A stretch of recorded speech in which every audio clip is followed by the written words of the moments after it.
জানিয়ে দিব এই মুহূর্তে আমাদের হাতে এসেছে বাংলাদেশের গুরুত্বপূর্ণ আপডেট সংবাদের শিরোনাম। শুরুতেই থাকছে একটি চাঞ্চল্যকর প্রতিবেদন।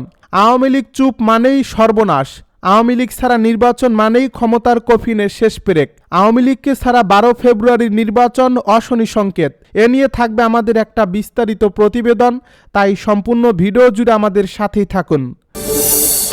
এবারে জানিয়ে দিব কাদের সিদ্দিকীর অবস্থান বিএনপির বিরুদ্ধে নয়, আজম খানের বিরুদ্ধে। সবশেষে জানিয়ে দিব জামায়াত আমিরের সঙ্গে মার্কিন প্রতিনিধি দলের সাক্ষাৎ। এতক্ষণ শুনছিলেন হাতে থাকা আপডেট সংবাদের শিরোনাম, এবারে বিস্তারিত। তবে তার আগে অনুরোধ রইল ভিডিওটিতে একটি লাইক এবং কমেন্ট করে জানিয়ে দিন ভিডিও সম্পর্কে আপনার মূল্যবান মতামত। আরও জানিয়ে দিন ভিডিওটি কোথা থেকে দেখছেন বা কোন জেলা থেকে দেখছেন। আওয়ামী লীগ চুপ মানেই সর্বনাশ, আওয়ামী লীগ ছাড়া নির্বাচন মানেই ক্ষমতার কফিনের শেষ পেরেক, আওয়ামী লীগকে ছাড়া নির্বাচন 12 ফেব্রুয়ারির অশনি সংকেত। বাংলাদেশ আওয়ামী লীগ এমন একটি রাজনৈতিক দল যে দলটি রাজপথে থাকলেও শাসক গোষ্ঠীর জন্য অস্বস্তি তৈরি করে, আবার রাজপথে না থাকলেও একইভাবে অস্বস্তির কারণ হয়ে দাঁড়ায়। দলটি সক্রিয় হলে ভয়ের আবহ তৈরি হয়, আর নীরব থাকলে তৈরি হয় আরও গভীর সন্দেহ। কারণ এই নীরবতা কোনো সাধারণ নিষ্ক্রিয়তা নয়, বরং এটি বাংলাদেশের রাজনৈতিক ইতিহাসে বহুবার প্রমাণিত একটি কৌশলগত ভাষা, যেখানে কথা না বলেও অনেক কিছু বলা হয়, কর্মসূচি না দিয়েও বহু হিসাব নিকাশ বদলে যায় এবং দৃশ্যমান আন্দোলন ছাড়াও অদৃশ্য চাপ তৈরি হয়। বর্তমান এই প্রেক্ষাপটে যখন বাংলাদেশকে একতরফা একটি নির্বাচনের দিকে এগিয়ে নেওয়া হচ্ছে, 12 ফেব্রুয়ারিকে কেন্দ্র করে একটি সাজানো নির্বাচনী প্রক্রিয়ার চিত্র স্পষ্ট হয়ে উঠেছে, তখন আওয়ামী লীগের এই নীরবতা অনেকের জন্য আতঙ্কের কারণ হয়ে দাঁড়িয়েছে। কারণ রাজনৈতিক বাস্তবতা হলো বাংলাদেশে কোনো বড় নির্বাচন আওয়ামী লীগকে বাদ দিয়ে দীর্ঘমেয়াদে টেকসই হয়নি এবং ভবিষ্যতে হবে না। নির্বাচন হয়ে গেলেই কি সংকটের সমাধান হয়ে যায়? এই প্রশ্ন আজ সবচেয়ে বড় হয়ে দাঁড়িয়েছে, কারণ রাষ্ট্র ব্যবস্থা কেবল একটি নির্বাচনের মাধ্যমে বৈধতা পায় না। রাষ্ট্র ব্যবস্থা টিকে থাকে মানুষের নিরাপত্তা, জানমালের সুরক্ষা, অর্থনৈতিক স্থিতিশীলতা, দ্রব্যমূল্যের সহনীয়তা এবং প্রশাসনিক আস্থার উপর। অথচ আজকের বাংলাদেশে এই প্রতিটি স্তরেই গভীর ফাটল স্পষ্ট। যেখানে সাধারণ মানুষ নিরাপত্তাহীন, অর্থনীতি চাপে, বাজার অস্থির এবং রাষ্ট্রের প্রতি আস্থা দিন দিন ক্ষয়প্রাপ্ত। ইতিহাস আমাদের শেখায়, বাংলাদেশে যারা ক্ষমতার মূল মসনদে বসার সম্ভাবনা আসে, তাদের ঘিরে হঠাৎ করেই চাটুকারিতা শুরু হয়। রাজনৈতিক অবস্থান বদলে যায়, অতীতের অভিযোগগুলো ধীরে ধীরে নরম হয়ে আসে এবং ক্ষমতার কাছাকাছি থাকার প্রতিযোগিতা শুরু হয়। এটি নতুন কিছু নয়, বরং এটি এই দেশের ক্ষমতা কেন্দ্রিক রাজনীতির পুরনো চরিত্র। ঠিক এই বাস্তবতায় দাঁড়িয়ে আওয়ামী লীগের নীরবতা অনেক কাজ নিজে থেকেই করে দিচ্ছে। কারণ আওয়ামী লীগ কথা না বললেও বাস্তবতা কথা বলছে, রাজপথে না নামলেও রাজনৈতিক সমীকরণ বদলাচ্ছে এবং প্রকাশ্য কর্মসূচি ছাড়াই একটি বড় অংশের জনমত নীরবে সংগঠিত হচ্ছে।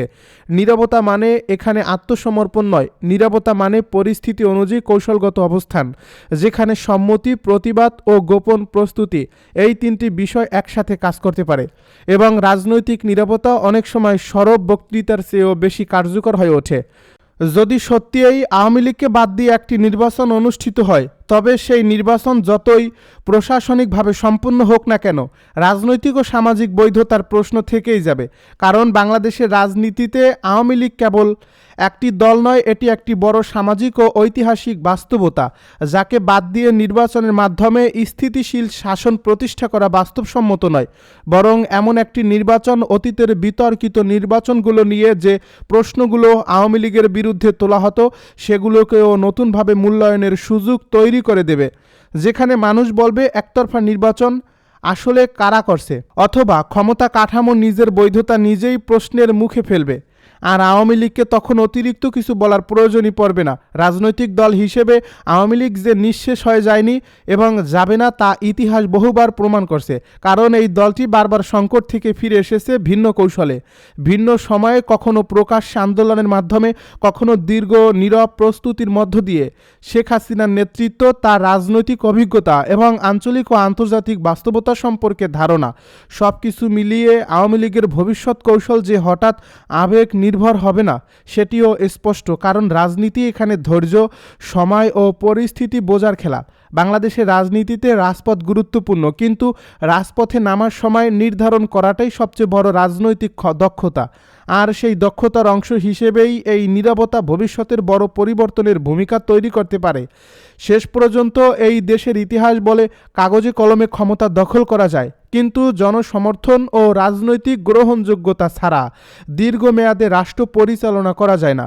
এবং এই বাস্তবতা যতই উপেক্ষা করা হোক না কেন, তা বারবার ফিরে এসে পুরো রাজনৈতিক ব্যবস্থাকে নতুন করে হিসাব কষতে বাধ্য করে। কাদের সিদ্দিকীর অবস্থান বিএনপির বিরুদ্ধে নয়, আজম খানের বিরুদ্ধে।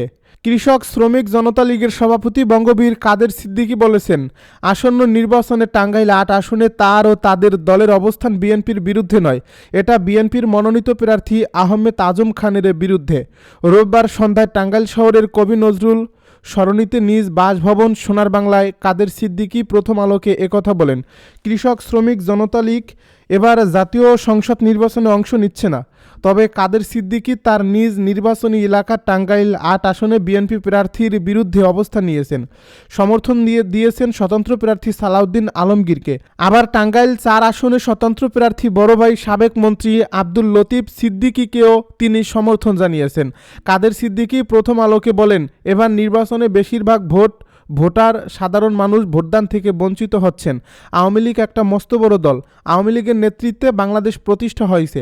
আওয়ামী লীগের কর্মকর্তারা অন্যায় করতে পারেন, সেজন্য তাদের শাস্তি হতে পারে, কিন্তু একটা রাজনৈতিক দল নির্বাচনে অংশ নিতে পারবে না, রাজনীতিতে অংশ নিতে পারবে না। এ ধরনের কোনো সিদ্ধান্ত অগণতান্ত্রিক, মানুষের অধিকার বিরোধী।